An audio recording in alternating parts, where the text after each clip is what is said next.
ఆంధ్రప్రదేశ్, తెలంగాణ రాష్ట్ర ప్రజలకు వాతావరణ శాఖ రెడ్ అలర్ట్ జారీ చేసింది. రుతుపవనాల ప్రభావం వల్ల మరొక 3 రోజుల పాటు 2 తెలుగు రాష్ట్రాల్లో విస్తారంగా వర్షాలు కురిసే అవకాశం ఉన్నట్లు వెల్లడించింది. ముఖ్యంగా నైరుతి రుతుపవనాలు చురుగ్గా కదులుతుండడం, బంగాళాఖాతంలో ఉపరితల ఆవర్తనాలు ఏర్పడడం వల్ల ఈ వర్షాలు కురుస్తున్నాయని అధికారులు చెబుతున్నారు.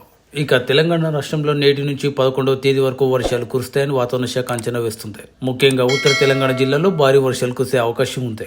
ఆదిలాబాద్, ములుగు, జయశంకర్, భూపాలపల్లి, సూర్యాపేట, నల్గొండ, మెదక్, సిద్దిపేట, భువనగిరి, నాగర్ కర్నూలు వంటి జిల్లాలకు వాతావరణ శాఖ ఎల్లో అలర్ట్ జారీ చేసింది. అలాగే జూలై 7వ తేదీన వర్షపాతం ఎక్కువగా ఉంటుందని వాతావరణ శాఖ అంచనా వేస్తుంది. కొన్ని చోట్ల ఉరుములు, మెరుపులతో కూడిన వర్షాలుంటాయి. ఇక గంటకు 30 నుంచి 40 కిలోమీటర్ల వేగంతో ఈదురుగాలులు వీచే అవకాశం ఉంది. మరోవైపు ఆంధ్రప్రదేశ్ రాష్ట్రంలో కూడా వచ్చే 3-4 రోజుల పాటు మోస్తరు నుంచి భారీ వర్షాలు కురిసే అవకాశం ఉంది.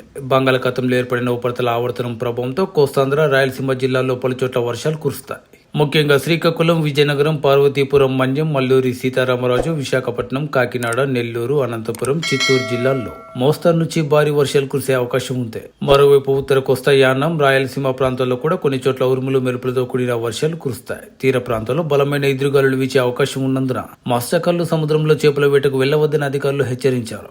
బంగాళాఖాతంలో ఏర్పడిన ఉపరితల ఆవర్తనం వల్ల ఈశాన్య అరేబియన్ సముద్రం నుంచి ఉత్తర గుజరాత్, మధ్యప్రదేశ్, ఆగ్నేయ ఉత్తరప్రదేశ్, జార్ఖండ్ మీదుగా పశ్చిమ బెంగాల్ ప్రాంతం వరకు సగటు సముద్ర మట్టం నుంచి 3.1 కిలోమీటర్ల నుంచి 5.8 కిలోమీటర్ల ఎత్తు వద్ద ద్రోణి కొనసాగుతుంది. ఇది వాతావరణ మార్పులకు ప్రధాన కారణంగా పనిచేస్తోంది. దీని ప్రభావంతో రాగల 2-3 రోజుల్లో తెలంగాణలోని కొన్ని జిల్లాల్లో అక్కడక్కడ ఉరుములు, మెరుపులతో పాటు గంటకు 30 నుంచి 40 కిలోమీటర్ల వేగంతో ఈదురుగాలులు వీచే అవకాశం ఉంది.